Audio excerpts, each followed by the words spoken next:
satu kebaikan menunggu kebaikan lain, dari satu kebaikan menunggu, sehingga hidup kita ngapain? Nunggu satu kebaikan. Ini sudah masuk faman kanat hijratuhu ilallahi wa rasulih fa hijratuhu ilallahi wa rasulih. Sehingga orang bayangkan kalau kita direkam Allah, Gusti kula ampun mati nak dereng sugih. Wis melarat puluhan tahun, sakit, nunggu sesuatu sing sifatnya nafsu, kepengin sugih. Sugih tok jak cukup. Tahu buruh wong sing tahu ngenyek ndekne lho, itu kan urung-urung wis dendam. Saya belum mau mati sebelum kaya dan buruhkan orang yang pernah melecehkan saya. Wis ngono akhirnya mati urung sugih. Berarti wis fakir matine hasud. Mau itu ngenes dunia akhirat kan kira-kira seperti itu. Kamu santai aja kalau fakir berarti meringankan hisab karena ada banyak harta. Yang mau dihisab apanya? Enggak punya apa-apa. Jadi saya mohon sekali ya, Islam itu mengawal kebahagiaan.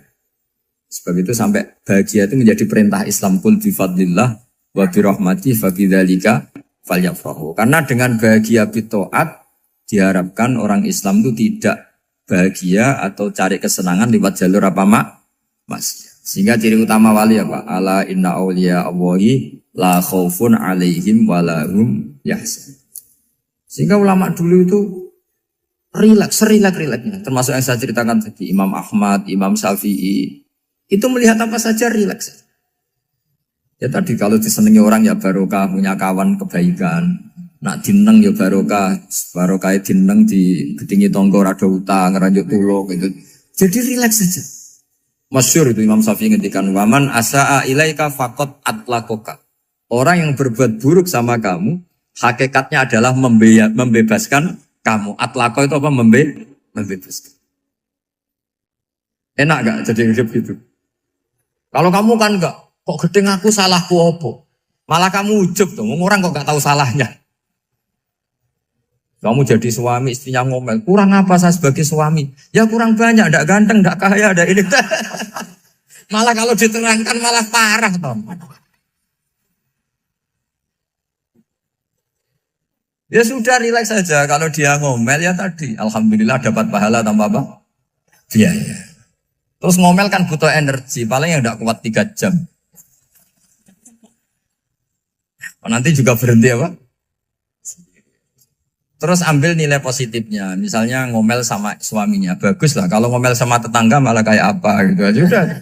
Jadi ulama dulu itu gampang sekali melihat hidup. Rasulullah ya gitu, melihat hidup tuh gampang saja. Ketika tanya, ya Aisyah apa ada sarapan? Tidak ada ya Rasulullah, ya sudah saya tak puasa. Jadi enteng saja. Kadang-kadang beliau ingin puasa, ya puasa sunat, ada sarapan nggak jadi puasa. Rileks. Nabi itu rileks. Kalau ngajari kebaikan juga rileks. Nah sekarang itu banyak orang yang karena mungkin kurang baca, Islam itu kayak menjadi aturan yang bengis, yang repot, yang mengekang. Itu tidak seperti itu. Yuridu wa bikumul yusra, wala yuridu bikumul usra. Allah menghendaki agama ini mudah. Sehingga ada sahabat di Imami Mu'ad itu baca Baqarah. Sahabat ini pekerja petani, mufarokoh ditinggal. Ketika Mu'ad lapor, ya Rasulullah ini ada orang munafik, tengah-tengah sholat mufarokoh saya ditinggal. Yang disalahin itu tidak yang ninggal tapi Mu'ad. Afattanun anta ya Mu'ad, kami itu tukang fitnah. Masa ngimami petani pakai surat Baqarah? Jadi yang disalahkan ini imamnya. Kalau kamu jadi imam, sholatnya ya yang cepat. Makanya terus banyak orang kecepatan karena tadi. Jadi Nabi itu enteng sekali. Jadi apa ya? Nabi itu beda dengan yang kita bayangkan beda. Nabi pernah ngaji di masjid, kemudian ada tetangga lewat pakai cangkul ke kebun. Semua sahabat gerutu. Ini orang tidak benar. Ada Nabi ngaji ditinggal saja ke kebun, tidak ikut ngaji. Jawabannya Nabi tidak. Itu bagus, itu ikut sunnah saya. Kenapa ya Rasulullah? Dia kerjanya nyari halal. Dan untuk menghidupi keluarganya itu juga ajaran saya. Sehingga yang ngaji ya ajarannya Nabi, yang enggak ngaji karena kerja mencukupi keluarga juga ajarannya Nabi. Segampang itu. Oh, kalau kayaknya kamu kan, wes gak roh akhlak kan gitu. Nabi rileks saja Nabi. Sampai bisa lihat itu di bab Fadhailul Kasbi. Makanya ini penting sekali supaya orang itu berpikir Islam atau mendakwakan Islam itu berdasar sanad Ya, yang muttasil yang pernah dilakukan Rasulullah Shallallahu Alaihi. Sesuatu yang dilarang Allah itu pasti mador. Maka untuk melarang seseorang bergantung sama narkoba misalnya atau hal-hal yang bahaya pada fisik, itu satu tentu bagi ahlullah, tentu karena takut Allah. Tapi banyak masyarakat yang memang benar-benar bisa meninggalkan narkoba karena efek buruknya ganja. Bahwa itu mengakibatkan sakau, mengakibatkan tidak sadarkan diri, mengakibatkan kebangkrutan ekonomi macam-macam. Sehingga mereka benar-benar benci sama yang namanya narkoba. Jadi di antara manhajul Quran itu kalau mentakbih, memburuk-burukkan maksiat itu mesti dikritik innahu kana fahisyah. Innahu kana fahisyata wa makta wa sa'a sabila. Innahu kana fahisyata wa sa'a sabila. Diulang beberapa kali. Sehingga dibutuhkan kecakapan untuk menganggap satu hal yang buruk itu fahisyah, sesuatu yang enggak rasional, sesuatu yang tidak positif, sesuatu yang pasti berdampak negatif. Sehingga kalau misalnya tadi dibacakan oleh Qori, kuntum khaira ummatin ukhrijat linnasi ta'muruna bil ma'ruf wa tanhauna 'anil munkar. Untuk berhenti dari kemungkaran itu satu takbihun litilkal munkar atau litilkal mungkarat, bahwa mungkarat itu kita cap, kita stigmasi bahwa itu buruk sekali. Seperti Nabi mengajarkan pemuda tadi, masa kamu suka ibu kamu digitukin lelaki lain, putri kamu, bule kamu, bude kamu, sehingga orang ini pikirannya termindset betapa buruknya zina. Sama seperti kita sukses memindset betapa buruknya narkoba, betapa buruknya bahan-bahan terlarang. Begitu juga seterusnya, terus pengkhianat dan sebagainya. Tapi problem manusia adalah dia itu akan mencari kebahagiaan atau kesenangan sesaat. Maka caranya gimana? Keinginan senang lewat maksiat ini dilawan dengan nyaman dengan taat. Saya ulang lagi, nyaman dengan taat. Sehingga ulama dulu punya kalimatul munajat, artinya kalimat hubungan pribadi sama Allah yang menjadikan orang itu nyaman. Dan ini yang diajarkan kitab-kitab tasawuf. Kitab tasawuf itu sukses mengajarkan melihat alam raya ini semuanya nyaman, termasuk yang mengecewakan. Itu dianggap nyaman. Saya berkali-kali mengajarkan ilmu ini karena ini musalsal ila Rasulillah SAW. Itu pernah suatu saat Imam Ahmad itu dipanggil sama tetangganya, anak muda. Tentu Imam Ahmad ini orang yang sangat soleh, sangat waroi, sangat tunduk sama perintahnya Allah dan Rasul. Pemuda tadi manggil, ya Ahmad, datang ke rumah saya. Imam Ahmad datang. Setelah sampai ke pemuda tadi, sudah pulang lagi, saya tidak butuh kamu. Pulang lagi. Setelah sampai rumah dipanggil lagi, ya Ahmad, datang lagi. Datang lagi. Oh, saya tidak jadi butuh, pulang lagi. Sampai 3 kali. Dan itu perangai ekspresi Imam Ahmad itu atau ulama lain yang sesoleh beliau itu nyaman, indah. Beliau tetap senyum-senyum nyaman. Beliau tidak tersinggung, tidak terprovokasi, tidak, ya pokoknya tidak tersinggung, kelihatan nyaman. Lama-lama pemuda ini terus tanya, ya Ahmad, kamu saya perlakukan seperti ini kok tidak tersinggung? Kamu senyum-senyum saja, happy-happy saja. Jawabnya Imam Ahmad itu unik. Wahai pemuda, saya kamu panggil itu senang sekali. Karena kata Nabi, kalau kamu iman dengan Allah dan Rasul, maka hormatilah tetangga. Jadi saya senang. Karena nuruti perintah Allah untuk menghormati tetangga. Jadi tidak ada urusannya dengan kamu. Kagetnya kayak apa? Jadi dipanggil tetangga ya senang karena melakukan perintahnya Allah dan Rasul, yaitu ikramul jar, fal yukrim jarum. Disuruh pulang, kamu ingin saya pulang, ya saya pulang. Disuruh datang, ya saya datang. Jadi saya tidak tersinggung, saya tidak ada urusan dengan kamu. Urusan saya dengan Allah Subhanahu wa Ta'ala. Itu kalau bapak-bapak istrinya ngomel terus sabar itu ya bagus. Saya tidak punya urusan. Kalau kamu terprovokasi oleh istri, berarti kamu didikte oleh makhluk. Masa seorang rektor didikte makhluk? Kan tidak keren. Apalagi seorang Habib didikte makhluk, kan enggak keren. Yang bisa mendikte kita hanya Allah Subhanahu wa Ta'ala. Dan Allah mendikte kita, mengajarkan kita wa ashiruhunna bil ma'ruf fa in karihtuhunna fa asa an takrahu shay'an wa yaj'alallahu fihi khairan Jadi cara melihat istri kita bawel gitu atau cerewet, alhamdulillah ini ada pahala tanpa modal, cukup sabar. Kalau istri kamu sedang mesra, malah mintanya ke mall, malah biayanya tinggi. Murah mana dapat pahala dimarahin sama saat mesra minta ke mall? Milih yang pertama kan? Nah ya itu tidak usah modal. Ya gitu aja. Jadi kalau istri sedang marah, bawel, anggap saja ini rezeki. Dapat pahala tanpa apa? Biaya. Nah, kalau pas rukun malah nantang ke mall, biayanya malah tinggi. Jadi ulama dulu itu melihat dunia itu happy. Pernah Imam Syafi'i dikasih tahu, orang yang tadi nyium tangan kamu ya, itu di rumah menghujat Anda. Jadi dia sopan hanya di depan Anda, kalau di luar menghujat Anda. Jawabnya Imam Syafi'i lucu. Ya baguslah. Yang cerita ini kaget. Kenapa bagus ya Aba Abdillah? Kalau manggil Imam Syafi'i ya Aba Abdillah. Ya berarti saya masih wibawa, di depan saya tidak berani katanya. Jadi dipandang enteng saja. Jadi kalau kamu di depan kamu istri kamu tidak berani belanja, tidak ada kamu belanja banyak, anggap saja Anda wibawa. Jadi enteng saja.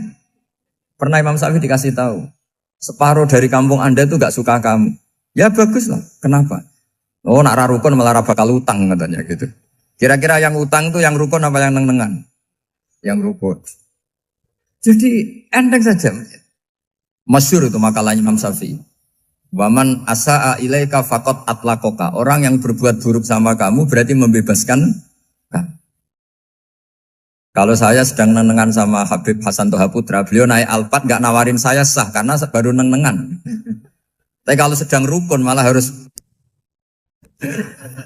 repot mana? Rukun sama ndak rukun? Repot rukun sebetulnya. Jadi Imam Syafi'i itu happy saja. Kalau sedang rukun sama tetangga ya dianggap rukun itu satu kenikmatan. Sedang nggak rukun ya dianggap satu kenikmatan. Jadi orang dulu itu serilek itu melihat dunia. Kalau kita kan enggak, ego.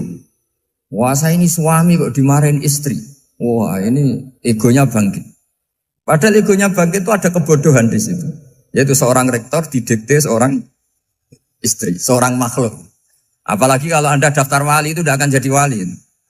Ini wali kok tunduk sama makhluk. Karena didikte apa? Makhluk.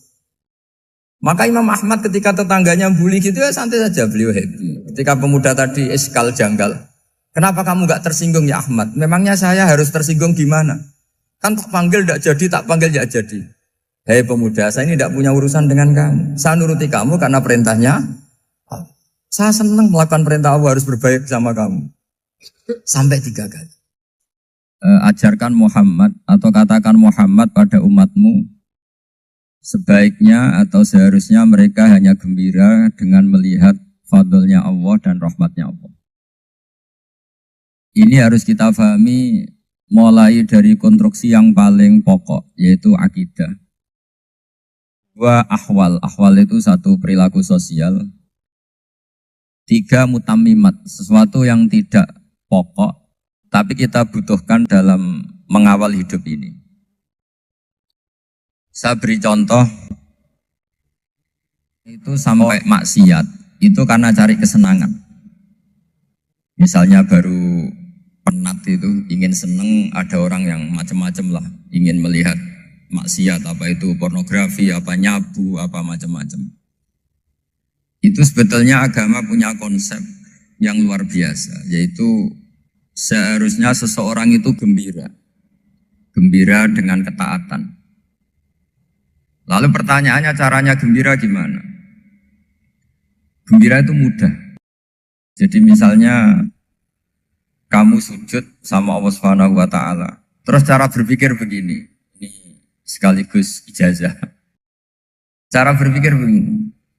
Ya Allah, ini kata Sayyidina Ali, kafani izzan an aku nalaka abdan, wa kafani fakhron an takuna li robban. Ya Allah, betapa sialnya saya, andaikan saya jadi budak dari makhluk yang sama. Misalnya sampean itu seorang kiai atau rektor atau doktor atau orang terpelajar, Kemudian kamu jadi budak atau hamba dari makhluk yang setara. Betapa hinanya saya. Maka kata Sayyidina Ali, ya Allah saya ini cukup bahagia, cukup bangga. Karena jadi budak, jadi hamba dari zat yang super atau yang maha super. Jadi kok Allah Subhanahu wa ta'ala. Sehingga ada kebahagiaan yang luar biasa karena menjadi hambanya Allah Subhanahu wa ta'ala. Setelah bangga dengan jadi hambanya Allah, maka kita akan malu. Malu misalnya kok saya bahagia itu nunggu melihat pornografi, melihat maksiat. Itu terus menjadi malu. Kenapa saya bisa didikte oleh hal-hal seremeh itu? Ya, kita malu karena didikte oleh hal-hal yang seremeh itu. Karena kita didikte oleh nafsu. Jadi izzatun nafsi, satu harga diri seseorang itu harus dihidupkan untuk hanya tunduk kepada Allah Subhanahu. Sehingga Nabi itu melatih satu logika tarkul ma'asi. Nabi itu dulu ketika ada seorang pemuda yang ya karena mungkin pemuda ya, dia itu mau masuk Islam, tapi uniknya kata pemuda tadi, saya masuk Islam tapi asal dibolehkan bebas zina. Jadi ini agak sableng gitu. Jadi mau masuk Islam syaratnya dibolehkan apa? Zina atau free sex gitu. Karena orangnya agak hiper. Itu Nabi tidak langsung mengancam dengan neraka enggak. Ketika mau pamit gitu semua sahabat melarang. Mah itu jangan, kamu jangan suan Nabi. Itu permintaan yang enggak masuk akal. Setelah lama ditahan terjadi kegaduhan di masjid, Nabi dengar itu ada apa itu? Itu ada pemuda yang mau masuk Islam tapi yasta'dzinuhu fi zina. Tapi mereka minta izin Nabi untuk tetap boleh zina. Kata Nabi, pemuda itu suruh masuk, suruh menghadap saya. Ketika menghadap Nabi, saya ulang lagi ketika menghadap Nabi, Nabi mengajarinya itu luar biasa. Nabi tidak langsung mengancam dengan neraka atau dengan azab tunda. Tapi kata Nabi, atuhibbuhu li ummik. Kamu suka kalau ibu kamu itu jadi demenannya orang banyak. Pondok ya Nabi, yang demen ibu saya tak bacok kan. Karena ini ya agak preman, di mana-mana orang nakal agak preman. Terus atuhibbuhu li bintik. Kamu suka kalau putri kamu ya digitukan orang-orang. Oh ya enggak Nabi, yang gitukan putri saya tak bacok. Atuhibbuhu li kholatik. Kamu suka kalau bule kamu digitukan. Atuhibbuhu li ammatik. Kamu suka kalau saudara bapak kamu digitukan. Nabi itu mengeset ya. Cara sekarang itu otak mungkin. Nabi itu meluruskan otaknya anak muda itu. Betapa buruknya zina. Cara bahasa Arab ditakbih. Betapa buruknya zina. Kamu suka kalau korbannya ibu kamu, putri kamu, bude kamu, bule kamu. Sehingga orang itu matur ya hasbuka ya Rasulullah, ini sudah cukup.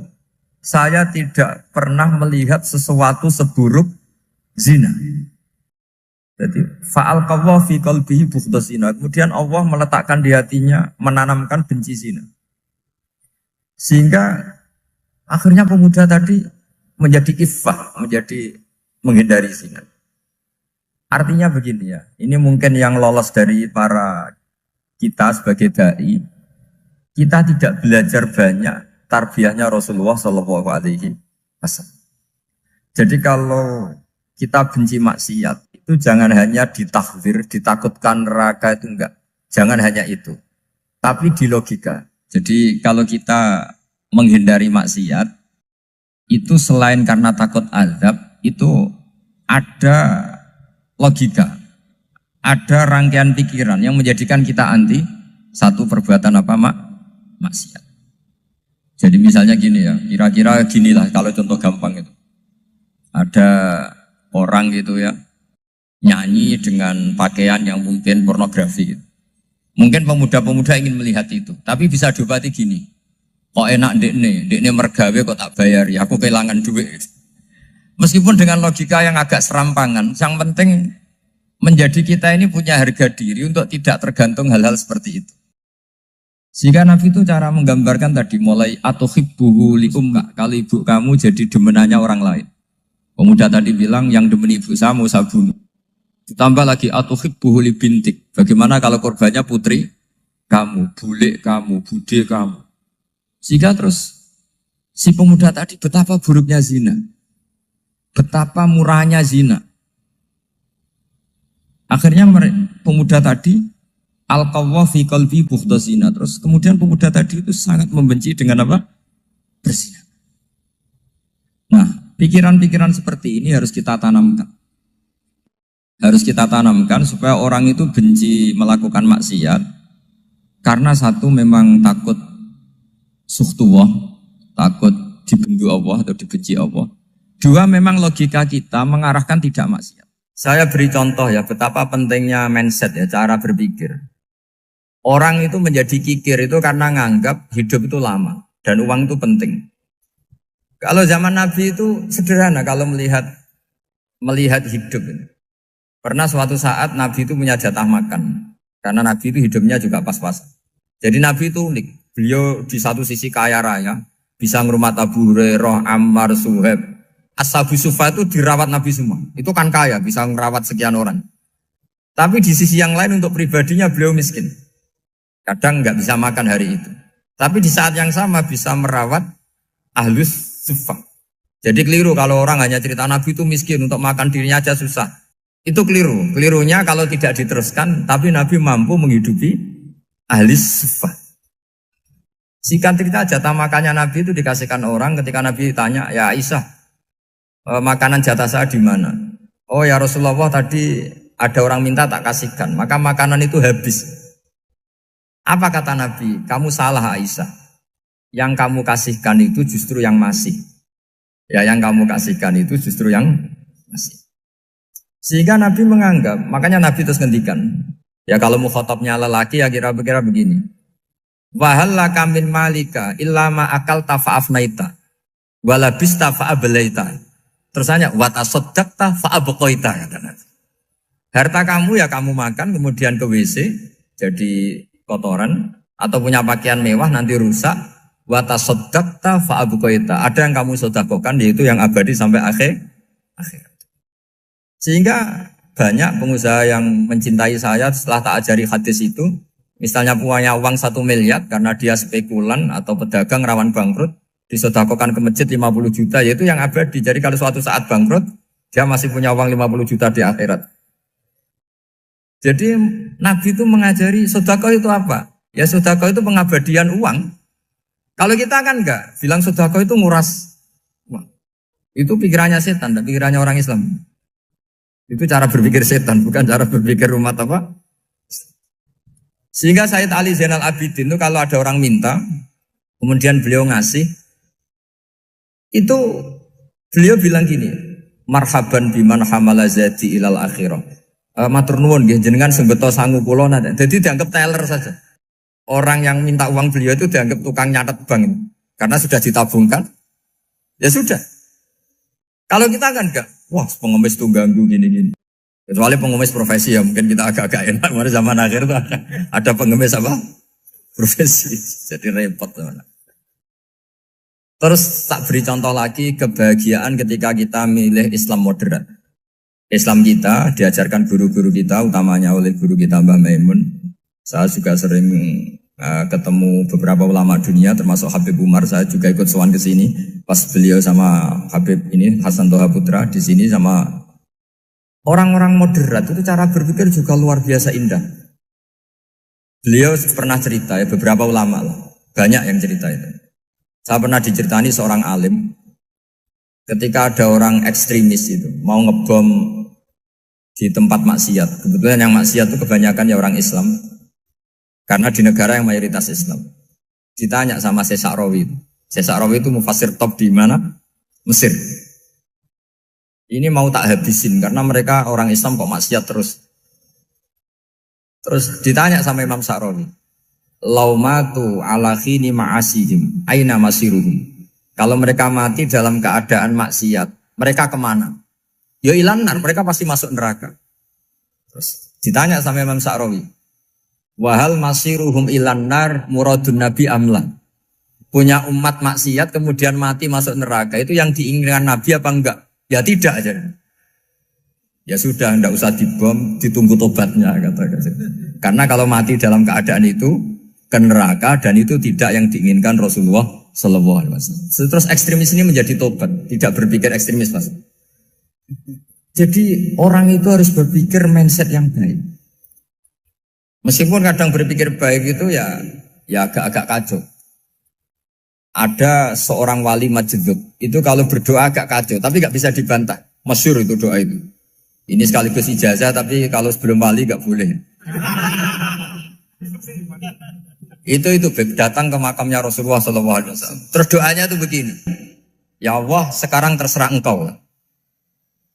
Ya Allah, sekarang terserah engkau. Jika saya kamu jadikan orang soleh, jika saya engkau jadikan orang soleh, maka surra habibuk, maka kekasihmu ini senang. Yang susah musuhmu yaitu setan.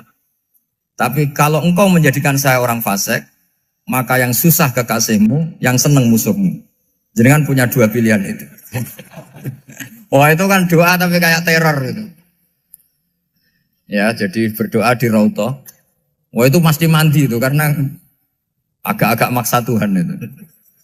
Ya Allah, engkau punya dua pilihan. Jika saya jadi orang soleh, maka kekasihmu ini senang. Musuhmu yang susah yaitu setan. Tapi jika saya jadi orang fasik, maka musuhmu yang senang, kekasihmu yang susah. Mohon terserah jenengan, mau menyenangkan kekasihmu, apa menyenangkan musuhmu gitu.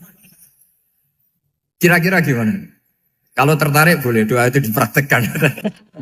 Tapi kayaknya kalau copy paste itu gak keren, apa? Jadi dulu orang itu muamalah sama Allah dan Rasul itu rileks. Rileks itu nyaman karena ya tadi qul bi fadlillah wa bi rahmati fa bidzalika falyafrah. Sehingga Imam Izzuddin bin Abdissalam itu ngendikan innalladzina yarmunal muhsanatil ghafilat. Di antara kebaikannya ibu-ibu atau mbak-mbak ini harus berstatus ghafilat. Perempuan-perempuan pelupa. Ghafilat itu pelupa. Pelupa dari kenikmatan maksiat sehingga mereka dengan taat. Misalnya ada ibu-ibu atau mbak-mbak atau juga bapak-bapak tahajud, kemudian nyaman dengan tahajud itu. Kira-kira terbersit enggak ingin maksiat? Enggak kan, karena sudah nyaman dengan tahajud, dengan taat.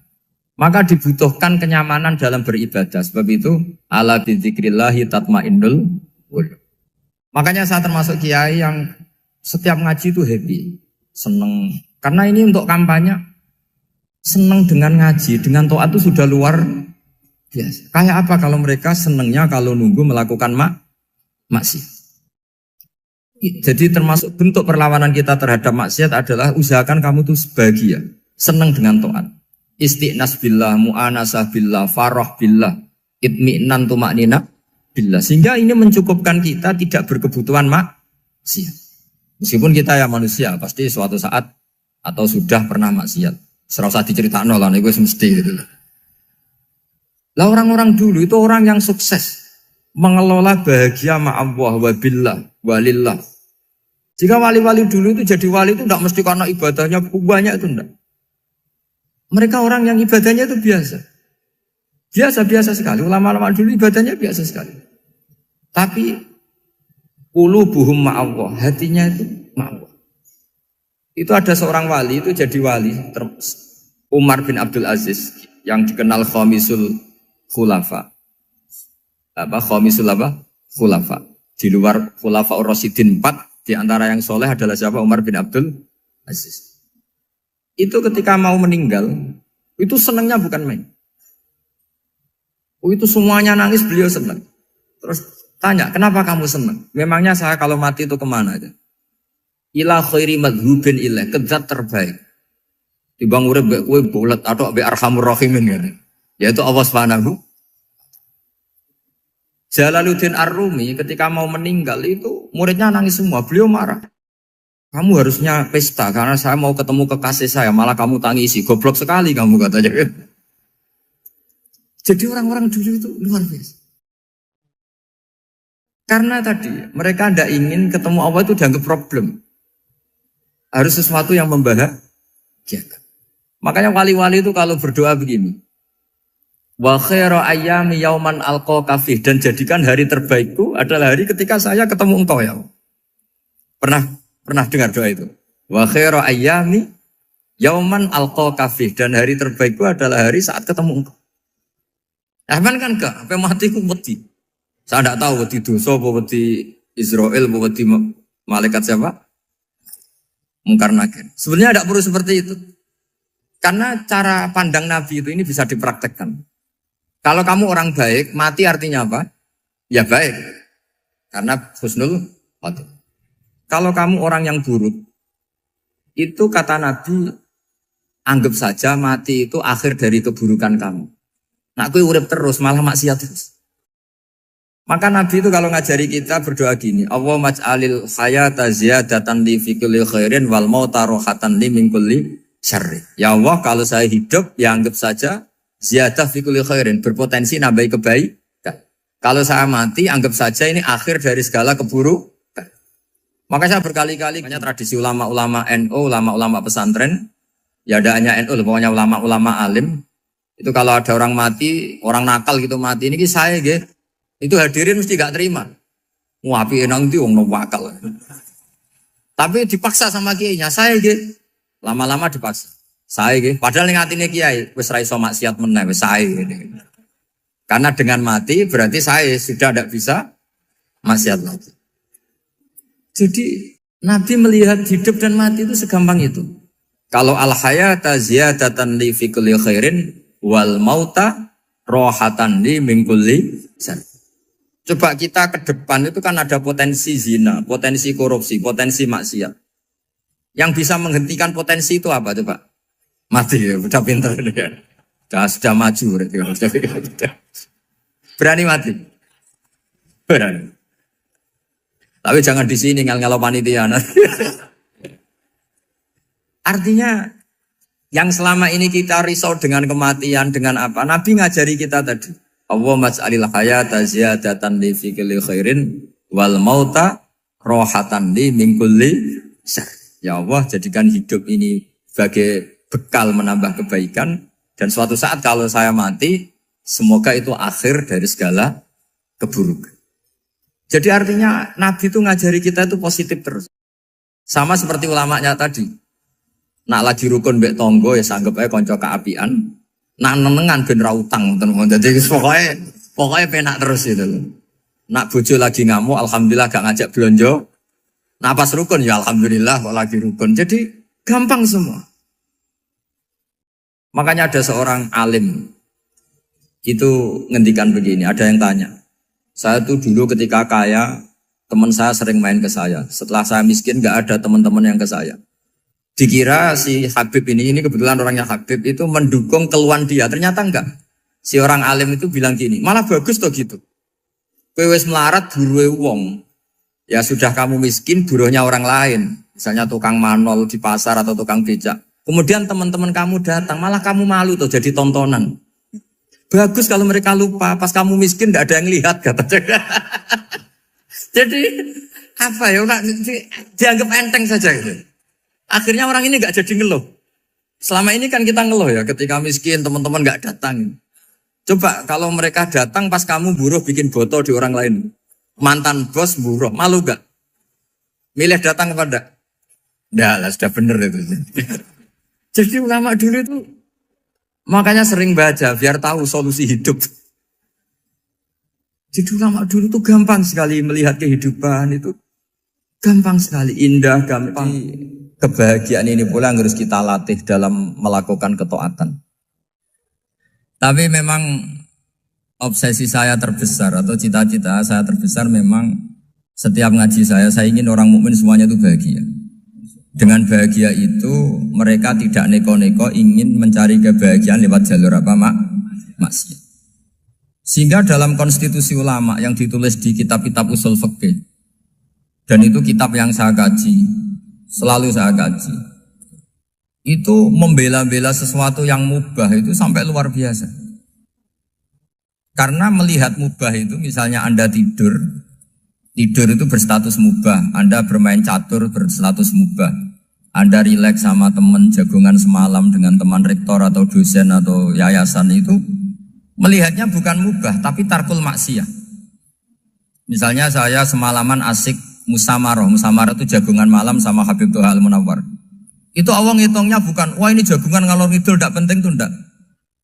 Malam itu bahak tidak ke dugem, tidak ke tempat maksiat. Sehingga ada ulama yang mengatakan mubah itu enggak ada. Saya ulang lagi, mubah itu enggak ada. Kan umumnya ulama bagikan wajib, ya kan, haram gitu. Terus diantaranya mubah, sunat, makruh. Ada ulama yang mengatakan mubah itu enggak ada. Kenapa? Logikanya begini, itsma min mubahin illa wa yatahaqqaqu bihi tarku haramimma. Karena tidak ada mubah yang Anda lakukan kecuali saat itu pasti ditinggalkannya sebuah keharaman. Misalnya Anda sedang jagungan sama istri di luar, di rumah, asik di rumah semalaman. Mungkin bahas hal-hal yang ringan. Mungkin melihat sinetron atau apalah yang ringan. Tapi di situ terjadi Anda meninggalkan ke tempat-tempat maksiat. Sekarang ninggal maksiat itu wajib apa mubah? Wajib. Padahal Anda sedang melakukanmu. Nah itu dicatat oleh Allah itu tarkul haram, meninggalkan keharam. Jika masyhur dalam cerita wali-wali itu, Abu Yazid yang seperti itu ibadahnya pernah tanya, ya Allah lalu yang makomnya orang seperti saya siapa? Karena beliau semalaman ibadah terus. Sama Allah dijawab, ya yang tidur di pinggir kamu itu. Abu Yazid, loh kok bisa ya Allah? Dia kan tidur terus. Ya kan dia tidur berarti meninggalkan keharaman. Ngomong sing potongan tukang maksiat tuh apik turu apik melek kira-kira. Apik turu. Timbang sama nak melek pola wis turu ae kira-kira gitu. Jadi enggak usah dipaksa tahajud, dipaksa qiyamul lail itu. Iya kalau qiyamul lail. Kalau dapat informasi, ke sini ikut saya terus katut kan repot. Jadi perlawanan terhadap maksiat itu sebetulnya gampang dalam Islam karena tadi nggak ada sesuatu yang mubah kecuali saat dilakukan berakibat meninggalkan keharaman. Mudah sekali. Jika banyak orang jadi wali itu karena melakukan mubah. Itu ada orang jadi wali itu karena sering makan. Ya makan-makan biasa itu.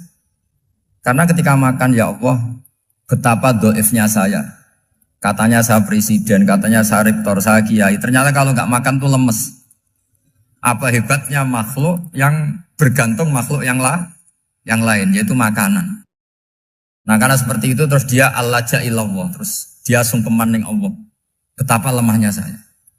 Sebab itu ketika Quran mengkritik dan dengan tanda kutip kemungkinan Tuhannya Isa bin Maryam, itu ngeritiknya sederhana Quran itu. Mal masih ibnu Maryam illar rasul qad khalas min qablihir rusul wa ummuhu siddiqah kana yaqulanit to'am. Isa itu tidak Tuhan, wong dia makan. Kamu kebayang nggak misalnya punya Tuhan, wah tadi Tuhan mampir ke rumah saya, dia lemes. Setelah tak kasih makan sehat lagi gitu. Itu kan nggak kebayang. Tapi Tuhan marung di rumah saya, lemes tak gratisin, kayaknya tidak punya uang gitu. Setelah makan, wah gairah lagi. Kebayang nggak punya Tuhan seperti itu. Sehingga Quran kalau gojlok sederhana, karena yakulanit to'am. Sehingga wali-wali itu kalau makan itu sadar lemahnya dirinya, betapa dirinya tergantung makanan. Sesuatu yang tergantung itu artinya tidak hebat, tidak Tuhan. Jadi untuk menjadi wali, untuk menjadi dapat ridhonya Allah itu sebenarnya sederhana. Termasuk ada cara jadi wali yang agak kacau, tapi ini ya benar, asal niatnya benar. Misalnya Unisula besar, ya kurang besar lagi. Kita sudah punya uang, kurang banyak uang lagi. Itu Nabi Ayub, itu kan seorang nabi. Pernah diuji Allah, ini ada di Sahih Bukhari. Nanti kamu tanya, hadisnya Sahih enggak? Ini ada di Sahih Bukhari. Kadang orang kota itu aneh, enggak ahli hadis tapi tanya, Sahih enggak? Padahal andai kan dibodohi Sahih, ya ngandel saja. Jadi kadang ya aneh. Enggak tahu kok tanya. Itu Nabi Ayub itu sudah kaya, pas itu sudah kaya. Bukan cerita yang masih miskin, memang sudah kaya. Beliau di kamar dihinggapin satu belalang dari emas. Setelah belalang itu dikejar, ternyata yang jenis itu banyak, semuanya dari emas. Ngambil sana sini, ini yang kesa ini dipenuhin, saku ini dipenuhin, sampai banyak. Sama Allah digojlok. Kamu itu nabi saya. Kenapa kamu mengumpulkan harta sebanyak itu? Kamu itu nabi saya kok rakus? Jawabannya, ya Allah, siapa yang bisa kenyang dari rahmatmu? Ya, jadi kalau kamu punya uang 1 miliar, kok ingin 1 miliar 100, ingin 1 miliar 200, itu cara ngitung bukan uang. Ya Allah, siapa yang bisa kenyang dari rahmatmu? Karena rahmat Allah tidak terbatas, sudah Gusti tenang saja. Meskipun saya gini, rahmat Anda tidak akan habis. Sehingga waroi ada ilmunya, tomak juga ada ilmunya. Termasuk ragus itu juga ada ilmunya. Misalnya begini, ini contoh ragus yang ada ilmunya begini. Ini saya beri contoh. Mungkin yang boleh niru orang-orang soleh, kalau nggak soleh jangan. Imam Syafi'i ini cerita nyata. Imam Syafi'i itu dulu ketika ngaji masih muda itu nggak suka sama guru yang kaya. Kebetulan dia punya guru miskin terus. Namanya Sufyan As-Tsauri itu miskinnya Masya Allah. Sufyan bin Uyainah juga miskin. Jadi dia miskin punya guru miskin terus. Sehingga idolanya ya sama guru-guru yang miskin.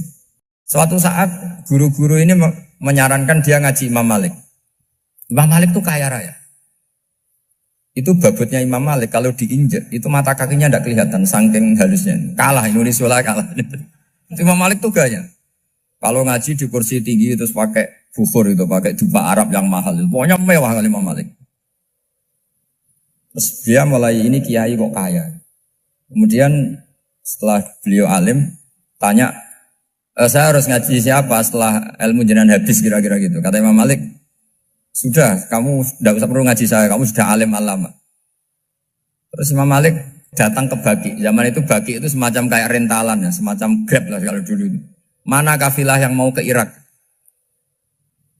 Ya sudah terus, oh kita mau ke Irak. Ini antar ke Muhammad bin Hasan As-Syaibani. Itu dibiayai sama Imam Malik. Grabnya ya dibayarin, itu kafilahnya itu ya dibayarin. Imam Syafi'i disangoni surrotan min dhahabin. Jadi satu kepes uang dikasihkan. Itu pernah tak hitung semurah-murahnya itu sekitar 60 juta.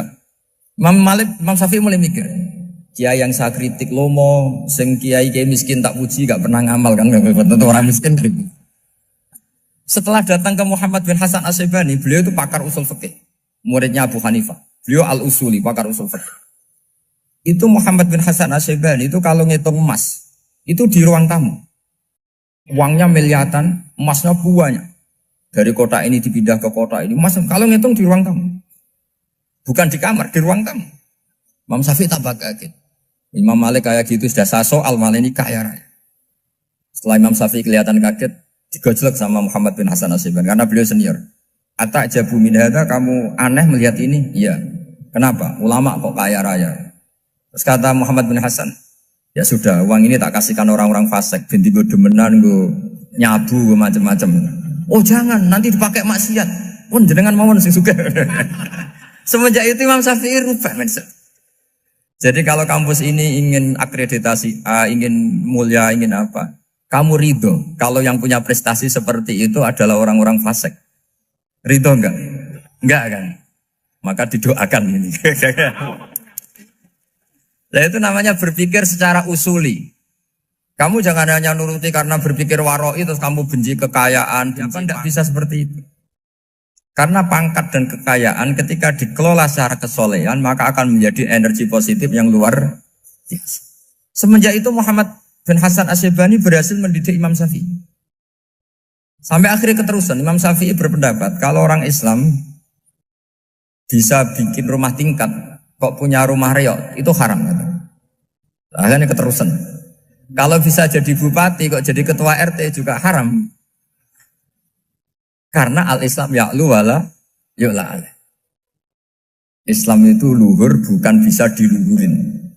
Sehingga rata-rata orang Syafi'iyah termasuk kiai-kiai Indonesia itu rata-rata ya agak-agak politikus. Ya agak-agak kedonyan, mungkin sebagian kedonyan tenan gitu. Karena gak ridho gitu loh. Kalau kesempatan itu dikuasai orang fasik kemudian menjadi kekuatan maksi. Coba kalau bupati itu orang yang fasik. Kemudian programnya supaya rakyat seneng semalaman dangdutan yang purno misalnya.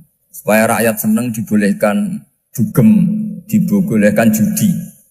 Tapi kalau yang jabat orang soleh kan ada beberapa perda yang menolak penyakit apa? Masyarakat. Jadi kamu jangan melihat bahwa kepangkatan ini hanya sebagai alat korupsi, alat otoriter. Enggak. Asal kena orang soleh, maka ini menjadi energi kesolehan atau energi positif. Sebab itu ketika Allah muji para nabi yang soleh, diantaranya disifati apa? Faqad ataina ala Ibrahim al-kitab wal hikmata, terus ayat wa atainahum mulkan azim. Dan Nabi Ibrahim dan keluarganya tak kasih kerajaan yang besar. Nah sekarang masih banyak orang yang cara pandang ngapain bikin Unisula yang megah, ngapain berambisi punya akreditasi A dan sebagainya. Menyoal seperti itu salah secara usul fikih. Karena secara usul fikih kesempatan yang baik tentu harus diperjuangkan oleh orang-orang yang soleh. Karena ini supaya jadi otoritas yang positif. Itu dulu ada latihannya. Jadi orang dulu itu gampang sekali ketika milih miskin ditanya, kenapa miskin? Saya ingin hisab saya ringan. Tapi ketika mereka kaya, yang soleh, supaya harta ini tidak dipakai orang yang nanti dipakai maksiat. Kita misalnya orang soleh mau pangkat, karena kita ada ridho, kepangkatan itu dipegang orang maksiat, kemudian menjadi energi maksiat. Begitu juga seterusnya. Maka ulama dulu itu rileks. Sampai Senawawi Al-Bantani itu nanti bisa dicek di tafsir. Qul hal yastawil ladzina ya'lamuna wal ladzina la ya'lamun. Beliau muji-muji ulama. Kemudian ada seorang yang agak hasud mungkin. Tanya begini. Hebatnya ulama itu begini-begini. Terus ditanya, tapi kenapa kita sering melihat ulama ngantri proposal di rumahnya bupati kan? Sementara bupati nggak pernah datang ke ulama ngaji ihya. Jawabannya Imam Senawawi itu unik. Ya karena ulama itu tahu gunanya uang, sehingga nyari uang untuk pondok, untuk masjid. Sementara bupatinya tidak tahu gunanya ilmu, maka tidak pernah ngaji. Jadi ya ringan saja. Jadi ya sudah seperti itu. Jadi kalau ada ulama kedonyan, anggap saja karena tahu gunanya uang. Jadi kenapa ulama ngantri di kabupaten, bukan bupati ngantri di ulama? Jawabannya karena ulama tahu gunanya uang. Sementara bupatinya nggak tahu gunanya ilmu. Kira-kira gitu lah. Ada ustadz tidak ganteng, kesensem rondo cantik. Karena tahu gunanya ustadz itu.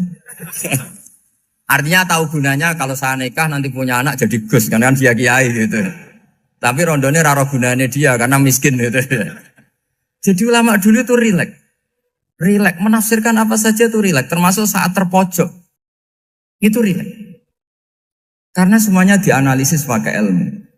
Sehingga ciri utama wali itu apa? Ala inna awliya Allahi la khawfun alaihim walahum yahzanun. Gak ada rasa takut, gak ada rasa gampang. Karena melihat sesuatu itu gampang saja. Saya ulang lagi, melihat sesuatu itu gampang saja, ringan. Semoga barokah. Assalamualaikum warahmatullahi wabarakatuh.